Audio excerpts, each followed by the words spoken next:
You can be involved at any level that works for you, frankly.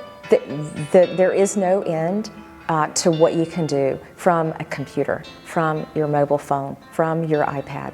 The truth is, you have a voice because most people have a Facebook page or some social media connection to their friends, and especially people who have diseases like pulmonary fibrosis. Those are even more powerful because it's still their voice to the community. Most people are involved in support groups, either locally, physically in a support group, or an online support group.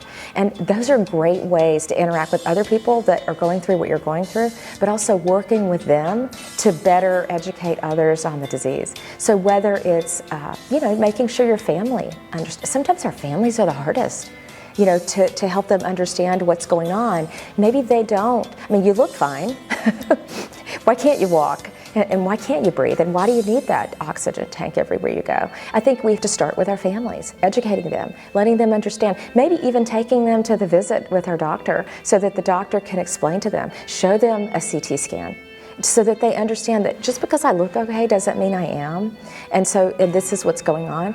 So starting with our families is a great way to advocate. And then from there, you educate your friends and your friends on Facebook, your friends on social media. That is the best way, in my opinion, to raise awareness of the disease and potentially to change things.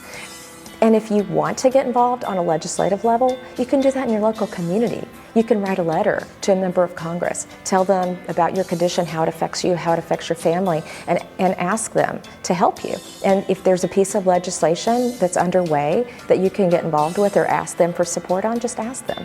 And even if it's not pulmonary fibrosis specific, sometimes there's an effort to maybe increase Social Security benefits, or there's an effort to increase research efforts in some other way that's not just pulmonary fibrosis but other rare conditions.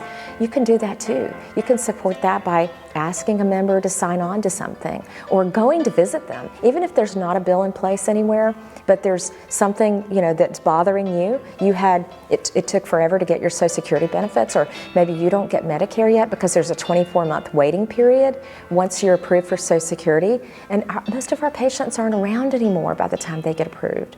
So that's an issue that a lot of patients might want to get involved in.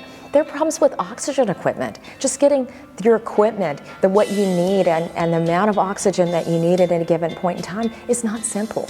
It's not easy. So if you as a patient have had that experience and you understand what that's like and you know that's a problem, tell people.